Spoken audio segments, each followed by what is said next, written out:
मरकजी वज़ीर सयाहत जी किशन रेड्डी ने कहा कि आज भी हैदराबाद शहर की बस्तियों में कई अवामी मसाइल पाए जाते हैं। रियासती हुकूमत स्लम बस्तियों में कम से कम बुनियादी सहूलतों की फराहमी में भी नाकाम हो चुकी है। उन्होंने कहा कि रियासती हुकूमत तरक्की के नमूने को सिर्फ हाईटेक सिटी बता रही है, जबकि हैदराबाद के पुराने शहर और सिकंदराबाद के अलावा ग्रेटर हैदराबाद के कई डिवीजन्स में आज भी कई मसाइल हैं। बस्तियों में पीने के पानी की बाकायदा सरबराही ना होने से अवाम परेशान है। कई इलाकों में सड़कों की सहूलत नहीं है, ड्रेन का पानी सड़कों पर बह रहा है। मरकजी वजीर ने आज मुशीराबाद इस्लामी हल्के के अडिकमेट डिवीजन के हनुमान टेम्पल कम्युनिटी हॉल से पदयात्रा करते हुए अवामी मसाइल से वाकिफियत हासिल की। इस मौके पर किशन रेड्डी ने कहा कि सिकंदराबाद पार्लिमानी हल्के के अवाम के मसाइल से वाकिफियत हासिल करने वो पदयात्रा शुरू किए हैं, जिसके जरिए वो अवामी मसाइल को हुकूमत की तवज्जो दहानी कराएंगे। खबर अजीम किशन रेड्डी ने नामपल्ली असेंबली हल्के के आसिफ नगर मल्लेपल्ली डिवीजन में भी पदयात्रा की।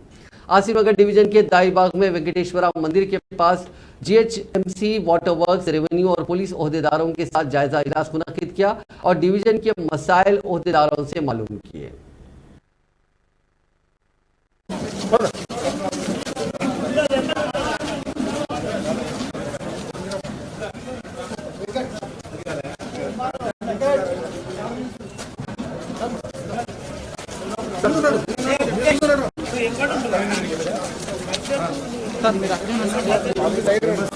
पढ़ता रहता हूँ।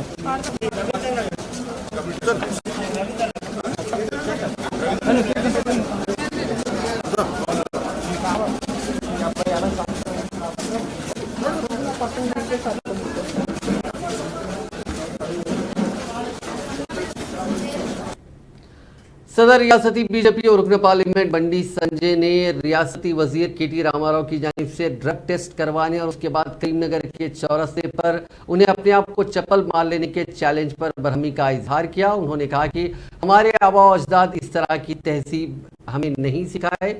जिस जबान का केटीआर इस्तेमाल कर रहे हैं और चप्पल मारने या चप्पल से अपने आप को मारने का चैलेंज करने वाली केटीआर रजाकारों की तहजीब अपनाए हुए हैं। उन्होंने कहा कि इस तरह की तहजीब तेलंगाना की भी नहीं है। उन्होंने कहा कि हैदराबाद ड्रग्स केस में कौन कौन सामने आएंगे इसका बहुत जल्द पता चल जाएगा। बंडी संजय ने बताया कि वेमुलावाड़ा धर्मपुरी के मंदिर के तामीरी काम पुराने प्रोजेक्ट के तहत है, जिसके तामीरी काम करना रियासती हुकूमत का काम है और ये जरूरत पड़ने पर मरकज से जरूर फंड्स हासिल किए जाएंगे। చెప్పుతున్న కొడతా తలకాయలు నరికేస్తాం, ఆరు ముక్కలు నరికేస్తాము, రోడ్డు మీద ఉరికిస్తాము, అది చేస్తాం ఇది చేస్తాం అంటున్నారు. వీళ్ళు అధికారంలోకి వస్తే మళ్ళా ఈ తెలంగాణ రాష్ట్రంలో పేదోళ్ళందరూ చెప్పులు ఇప్పి రజాకారుల కాలం ఉన్నప్పుడు, రాజుల కాలం ఉన్నప్పుడు, ఈ బ్రిటిష్ కాలం ఉన్నప్పుడు చెప్పులు ఇప్పి వాళ్ళ కాలంలోనే నెత్తి మీద పెట్టుకొని తిరిగే పరిస్థితి తెలంగాణ రాష్ట్రంలో రాబోతుంది. బాంఛన్ బతుకులు అవుతాయి తెలంగాణ రాష్ట్రంలో. వాటి గురించి తెలంగాణ రాష్ట్ర ప్రజలను కాపాడడం కోసము ఈ కేసీఆర్ కుటుంబం నుంచి తెలంగాణ రాష్ట్రాన్ని కాపాడుకోవడం కోసం మాత్రమే భారతీయ జనతా పార్టీ ఇలా ఉద్యమిస్తున్నది. ఇది తాటా చెప్పుల భయపడేది, నీ మాటలకు కుంగిపోయేది కాదు. నవ్వుకుంటారు జనం అంతా, నవ్వుకుంటారు రోడ్ల మీద. ఏం భాష ఇది? ఆ మనిషి చూస్తేనే గ్లామర్ తగ్గింది కొంచెం. ఆ మనిషిని చూస్తేనే కనబడుతుంది, మనిషిని చూస్తేనే అయిపోతున్నట్టు. Telangana state road transport corporation में बहुत जल्द नई बसों को शामिल किया जाएगा। सदर नशीन कॉर्पोरेशन और रुकन असेंबली बाजी रेड्डी गोवर्धन, जिन्होंने चाशुंबे को कॉर्पोरेशन की बसों पर तैयार करदा गीत तेलंगाना ऑन ट्रैक का आगाज किया, कहा कि मरहलावार अंदाज में पुरानी बसों को हटाते हुए बेड़े में नई बसों को शामिल किया जाएगा और चीफ मिनिस्टर चंद्रशेखर राव तवक्को है बहुत जल्द 50 नई बसों का आगाज करेंगे। उन्होंने कहा कि पहले मरहले में महकमे आरटीसी के बेड़े में 300 नई बसें शामिल की जाएंगी और चीफ मिनिस्टर के हाथों पहले 50 बसों का आगाज किया जाएगा। उन्होंने बताया कि कॉर्पोरेशन को फिल वक्त रोजाना 14 करोड़ रुपए से 15 करोड़ रुपए तक की आमदनी हो रही है। रियासत भर के 93 बस डिपोज के जुमला 40 से 50 डिपोज मुनाफे में चल रहे हैं और दूसरे डिपोज को भी तरक्की देने के इकदाम किए जा रहे हैं। सदर Green Belt and Road Institute Erik Solheim ने शहर हैदराबाद की बंसीलाल पेट की सीढ़ियों वाली बॉली को बहाल करने के इकदाम की सताइश की। नॉर्वे के साबिक सियासतदान एरिक दुनिया भर में सरसब्जी और शादाबी में इजाफे और माहौलियात के तहफ़्फ़ुज़ की मसाई के सिलसिले में सरगर्म अमल है। माहौलियाती जहदकार ने इस खुसूस में ट्वीट करते हुए कहा कि तेलंगाना ने बंसीलाल पेट इलाके की 17वीं सदी की सीढ़ियों वाली बौली की असल अजमत को बहाल किया। उन्होंने कहा कि कभी यह बौली इलाके में पीने के पानी के मकसद को पूरा करती थी, ताहम बादअज़ां इसको कचरे के ढेर में तब्दील कर दिया गया था। उन्होंने इस सिलसिले में इक़दाम पर तेलंगाना के वज़ीर बल्दी नज़्म व नस्क KT रामाराव की सताइश की। जमात इस्लामी खिले वरंगल के ज़ेर एहतमाम कॉन्फ्रेंस बाउनवान पलटो अपने रब की तरफ 26 जनवरी को ईदगाह चिंतल वरंगल में मुनक्किद होगी, जिसकी पोस्टर की इजरा मौलाना रहमतुल्लाह शरीफ साबिक अमीर हल्के जमात इस्लामी हिंद आसाम हुआ। इस मौके पर अमीर मकामी जमात इस्लामी हिंद किला वरंगल सैयद अजहरुद्दीन ने जमात की 75 साला जद्दोजहद पर अल्लाह का शुक्र अदा किया और कहा कि जमात समाज में अमन व भाईचारा और दावत दीन, कुरान का तारुफ, सीरत का तारुफ करती रही। खिदमत खल्क के जरिए बंदगान खुदा तक अल्लाह के पैगाम को पहुँचाने की हत्युल मिक़दार कोशिश करती रही और इंशाअल्लाह आगे भी करती रहेगी। कोविड-19 से मुतासिर होने के खौफ से आंध्र प्रदेश के जिले काकीनाडा में 2 खवातीन ने 2 साल तक खुद को अपने मकान में महदूद कर लिया था। दिल दहला देने वाला यह वाक़या चाशुम्बे को काकीनाडा के मौजू कोयूर में पेश आया। हुक्काम ने खातून और उसकी पोती को बादअज़ां काकीनाडा के सरकारी दवाखाना मुंतकिल किया, क्योंकि इस खानदान के सरबराह ने मुतला किया था कि उनकी हालत बिगड़ रही है। महकमे सेहत के वर्करों को खातून की मज़ाहमत का सामना करना पड़ा, क्योंकि वो अपने कमरे का दरवाज़ा खोलने से इनकार कर रही थी। महकमे सेहत के खातून वर्करों ने आखिरकार दरवाज़ा खुलवाने में कामयाबी हासिल कर ली और दोनों को ज़बरदस्ती दवाखाना मुंतकिल कर दिया गया। मकामी ओहदेदारों ने कहा कि दोनों खवातीन शुबा है कि दिमागी तौर पर कमज़ोर हैं। नानी और उसकी दुख्तर दुर्गा भवानी ने कोविड-19 की वबा फूटने पर 2020 में खुद को अपने मकान में महदूद कर लिया था। ये वबा हालांकि काबू में आ गई, लेकिन उन खवातीन ने खुद को मकान से बाहर नहीं निकाला। मिनी का शोहर उन्हें खाना और पानी सरबराह करा था, लेकिन गुज़िश्ता 1 हफ्ते से उन्होंने उसे भी अपने कमरे में आने की इजाज़त नहीं दी, जिसके बाद वो मकामी हुक्काम से रुजू हुआ। रियासत में इस किस्म का दूसरा वाक़या सामने आया। गुज़िश्ता साल जुलाई में भी ज़िले मशरक़ी गोदावरी में इसी किस्म का वाक़या सामने आया था, जहाँ 3 खवातीन ने कोविड से मुतासिर होने के खौफ के तहत तकरीबन 15 माह तक खुद को अपने मकान में महदूद कर लिया था।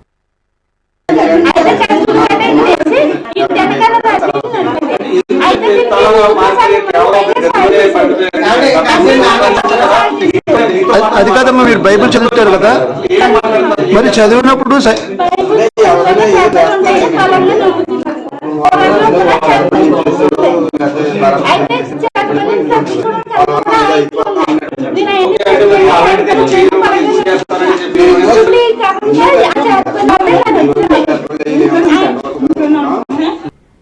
शहर हैदराबाद के चंपापेट इलाके में मंगल की रात उस वक्त कशीदगी फैल गई जब मकामी बीजेपी लीडर और सब इंस्पेक्टर के दरमियान बहस और तकरार हो गई।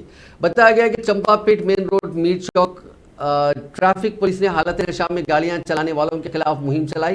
उसी वक्त मकामी बीजेपी लीडर रविंदर रेड्डी, जो सईदाबाद हल्के के कॉर्पोरेटर अरुणा के शोहर भी हैं, उन्होंने मेन रोड पर बैरिकेड लगाते हुए गाड़ी सवारों की जांच करने पर शदीद एतराज किया और कहा कि इससे ट्रैफिक जाम हो रही है और ट्रैफिक मसाइल पैदा हो रहे हैं। इस पर वहां मौजूद ट्रैफिक एसआई गणेश ने बीजेपी लीडर से चले जाने की ख्वाहिश की, ताहम इस पर बीजेपी लीडर ने बहस शुरू कर दी। दोनों के दरमियान काफी देर गर्मा गर्म बहस हुई। इतला मिलने के बाद सईदाबाद के इंस्पेक्टर सुबीराम रेड्डी ने फोन पर दोनों से बात करते हुए मसले को खत्म किया।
ఇవ్వలే సార్ ఉద్యోగము మీరేమి ఇవ్వలే ఉద్యోగము నిన్న మొన్న రాలే మీరేమి మేము అట్లా పెడతాం సార్ కంప్లైంట్ ఇవ్వండి కంప్లైంట్ ఇచ్చుకోండి। शहर के काचीगुड़ा इलाके में एक दीवार के गिरने से 2 बच्चों की मौत की खबर है और इसमें एक बच्चा जख्मी भी हुआ है। हालांकि ये इतलात मुस्तदका नहीं है, लेकिन ये बताया जा रहा है कि एक घर की तामीर के लिए खुदवाई का काम जारी था। इसी दौरान आसपास खेल रहे बच्चों पर ये दीवार का मलबा गिर पड़ा। इनमें 2 बच्चों की पहचान की गई है। एक का नाम बाबू है जिसकी उम्र 6 साल है, एक और लड़की है जिसकी उम्र है जिसका नाम है दीरा सिंह, उसकी उम्र भी 6 साल है, जबकि एक लड़की 5 साल की राधिका जख्मी है। इस जख्मी लड़की को अस्पताल में भर्ती कराया गया है। विशाखापट्टनम नांदेड़ एक्सप्रेस ट्रेन का एक बड़ा हादसा टल गया क्योंकि इसके एसी कोच में लगी आग को चौकसी का मुजाहरा करते हुए रेलवे के हुकाम ने बुझा दिया। जरा के मुताबिक एक ट्रेन आंध्र प्रदेश के विशाखापट्टनम से महाराष्ट्र के नांदेड़ जा रही थी। इसमें तकनीकी खराबी पैदा हो गई और एसी कोच ट्रेन से अलग हो गया, जिसके नतीजे में उसमें अचानक आग लग गई। इस वाक़े पर फौरी तौर पर चौकसी का मुजाहरा करते हुए ट्रेन के स्टाफ ने ट्रेन को रुकवा दिया और रेलवे कंट्रोल रूम को इस बात की इतला दी। इस वाक़े के साथ ही इस कोच में सवार तमाम मुसाफिरीन को महफूज तौर पर नीचे उतार लिया गया और आग को बुझा दिया गया। बाद में रेलवे के ओहदेदारों ने इस तकनीकी खराबी को दूर होने और आग पर काबू पाने के बाद मुसाफिरीन को उस कोच में बिठाते हुए ट्रेन को उसकी मंजिल की तरफ भेज दिया। आग पर काबू पाने के बाद मुसाफिरीन ने राहत की सांस ली। इस वाक़े में किसी के झुलसने या फिर किसी भी तरह के माली नुकसान की कोई इतला नहीं है। हुकूमत की जानिब से एक किसान को उसकी अराजी के लिए मुआवजे के तौर पर जो 92 लाख रुपए मौसूल हुए थे, उसका बेटा ऑनलाइन कैसीनो में जुए में रकम हार गया। श्रीनिवास रेड्डी का खानदान इस पूरी रकम से महरूम हो गया क्योंकि उनका छोटा बेटा अपने मोबाइल फोन में ऑनलाइन गेम्स खेलने के दौरान ये रकम हार गया। शाहबाद मंडल के सीतारामपुर में श्रीनिवास रेड्डी को 10 एकड़ अराजी थी, जिसे हुकूमत ने हाल ही में Telangana state industrial infrastructure corporation के लिए हासिल किया था। 10,50,000 फी एकड़ के हिसाब से उसे मुआवजे के तौर पर 1,05,00,000 रुपए हासिल हुए थे। उस रकम से वह हैदराबाद के मजाफात में शमशाबाद मंडल के मल्लापुर में निस्फ एकड़ अराजी खरीदने का ख्वाह था। उसने 70 लाख रुपए के लिए एक माहिदा भी कर लिया था और एडवांस के तौर पर 20 लाख रुपए अदा कर दिए थे। बाकी 85 लाख रुपए में से उसने 42,50,000 रुपए अपने बैंक अकाउंट और बाकी रकम अपनी अहलिया विजय लक्ष्मी के अकाउंट में डिपॉजिट करवाए थे। उनका छोटा बेटा जो हैदराबाद के निजाम कॉलेज में साल अव्वल में डिग्री का तालिब इल्म बताया गया है, अपने वालिद के अकाउंट से रकम अपने अकाउंट में मुंतकिल करवा ली और बाप से कहा कि वो जमीन के मालिक को यह रकम अदा करेगा। 19 साल तालिब इल्म ने अपनी माँ से भी इस बात का जिक्र नहीं किया। ऑनलाइन गेम्स खेलने की लत का शिकार इस नौजवान ने ऑनलाइन कैसीनो में एक साथ में रुकुमात रवाना करना शुरू कर दिया। चंद हफ्तों में वो पूरी रकम से महरूम हो गया। वालिदैन ने जब रकम के बारे में मालूमात हासिल की तो उसने जुए में रकम हार जाने का इतराफ़ कर लिया, जिसके बाद इस जोड़े के अलावा उनके बड़े बेटे सरपाल रेड्डी को सदमा पहुंचा जो बीटेक का तालिब इल्म है। हर्षवर्धन रेड्डी ने जुए के लिए मौजू के चंद अफराद से भी 7 लाख रुपए का कर्ज हासिल किया। श्रीनिवास रेड्डी ने साइबराबाद पुलिस कमिश्नरेट के साइबर क्राइम पुलिस से रुजू होकर अपनी रकम वापस दिलाने में मदद की ख्वाहिश की।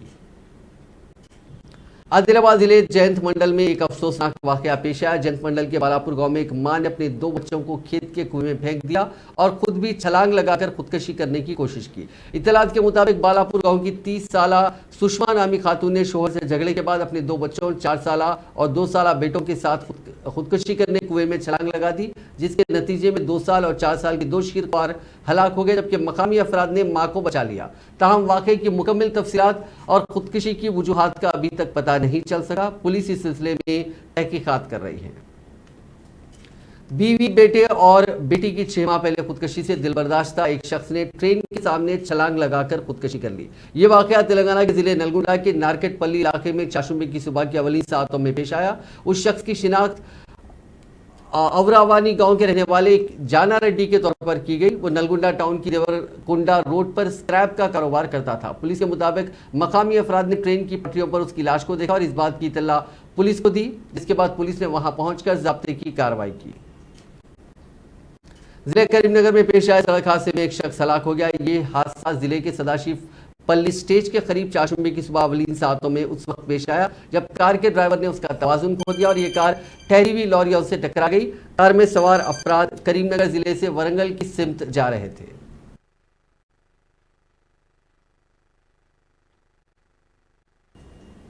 दुनिया के बाद ममालिक में कोरोना वायरस के मामलात में अचानक इजाफे के पेश नज़र मरकजी हुकूमत ने चौकसी अख्तियार की है। अवाम को पुरहुजुम मकामात पर मास्क पहनने का मशवरा दिया गया है। चीन, जापान और अमेरिका समेत कई ममालिक में इस वबा की सूरत हाल का जायजा लेने के लिए मरकजी वजीर सेहत मनसुख मांडविया की सदारत में दिल्ली में एक आला सतही जायजा इजलास मुनक्किद हुआ, जिसमें फैसला किया गया कि इस आला सतही कमेटी की हर हफ्ते मीटिंग होनी चाहिए ताकि कोरोना की सूरत हाल और इक़दाम पर तबादला ख्याल किया जा सके। मरकजी वजीर ने तमाम हुक्काम को चौकस रहने और निगरानी सख्त करने का हुक्म दिया। नाजरीन, इस न्यूज़ बुलेटिन में बस इतना ही। आप देखते रहिए INN चैनल।